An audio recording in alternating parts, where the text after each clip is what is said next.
Hello everyone. नमस्कार सभी को।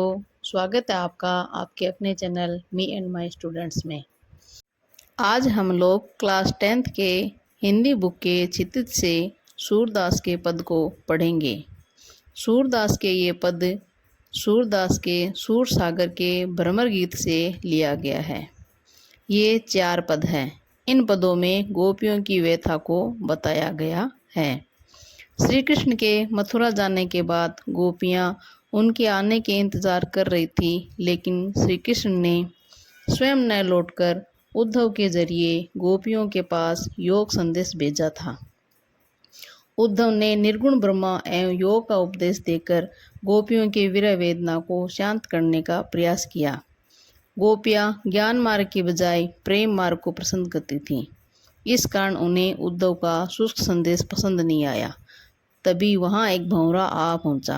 यहाँ से ही भ्रमर गीत का प्रारंभ होता है। गोपियों ने भ्रमर के बहाने उद्धव पर व्यंग्यवाण छोड़े और अपनी विरह वेदना को व्यक्त किया। तो हम पहला पद शुरू करते हैं। उद्धो तुम हो अति बड़भागी। उद्धो अर्थात उद्धव, अति यानी बहुत, बड़भागी यानी भाग्यशाली। इसमें कहा गया है उद्धव तुम बहुत ही भाग्यशाली हो, क्योंकि अपरस रहत स्नेह तगाते नाहिन मन अनुरागी। अपरस का अर्थ होता है अछूता, जिसे छुआ ना जाए, स्नेह से प्यार से। तगा का अर्थ होता है धागा या बंधन। नाहिन का अर्थ नहीं, मन अर्थात मन। अनुरागी अर्थात उनके प्रेम में अनुरक्त नहीं हुए, यानी कि गोपियाँ उद्धव पर कटाक्ष कर रही थी, व्यंग्य कर रही थी कि श्री कृष्ण के साथ रहकर भी तुम्हारा मन श्री कृष्ण के प्रेम में अनुरक्त नहीं हुआ।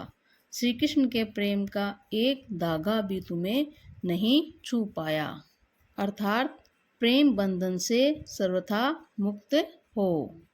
पुरइनी पात रहत जल भीतर तारस देह न दागी।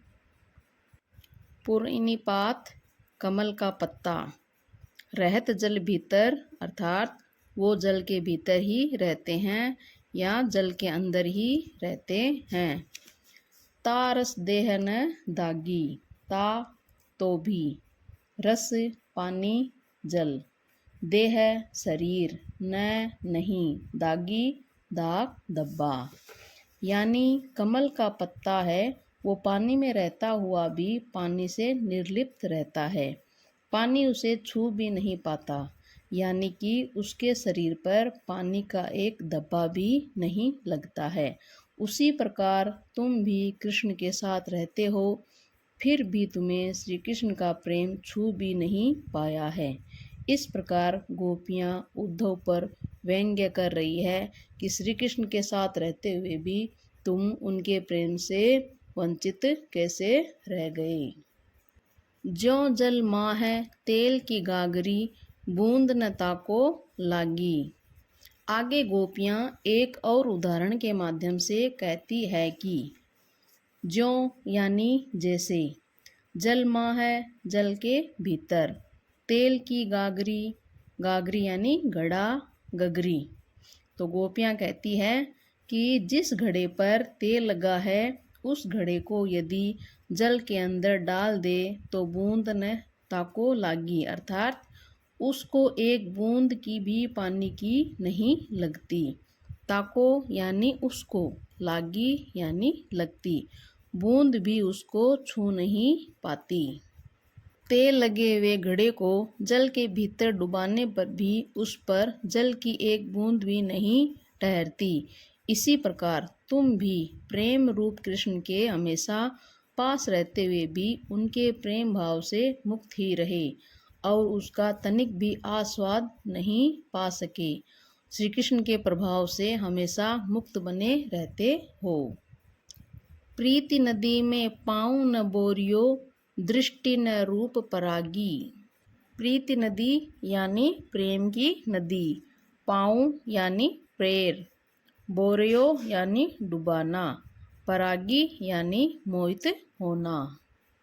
गोपियाँ कहती है कि तुमने आज तक कभी भी प्रेम की नदी में अपना पैर तक नहीं डुबोया, अर्थात कभी प्रेम के पास तक नहीं भटके, और तुम्हारी दृष्टि कृष्ण के रूप को देखकर उस पर मोहित नहीं हुई है। हर वक्त कृष्ण के साथ रहते हो, फिर भी उनके रूप पर मुग्ध नहीं हो पाए हो। सूरदास अबला हम भोरी, गुर चांटी ज्यों पागी। अबला यानी कमज़ोर, जिसमें ताकत न हो, भोरी यानी भोली। गोपियाँ कहती है कि हम तो अबला और भोली हैं, जो श्री कृष्ण के प्रेम में पड़ गई हैं। गुर चांटी ज्यों पागी। गुड़ गुड़ यानी गुड़, चांटी यानी चींटी, ज्यों जैसे, पागी चिपटना या लिपटना। गोपियाँ कहती है कि हम तो बहुत भोली और अबला है, जो उसी चींटी के समान है जो गुड़ से चिपक जाती है। उसी प्रकार हम श्री कृष्ण के प्रेम से लिपटे हुए हैं, हम उनके प्रेम में मुग्ध हैं।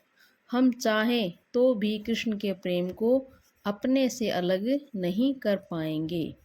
जब गुड़ से चींटी चिपक जाती है तो चाह कर भी गुड़ से अलग नहीं हो पाती।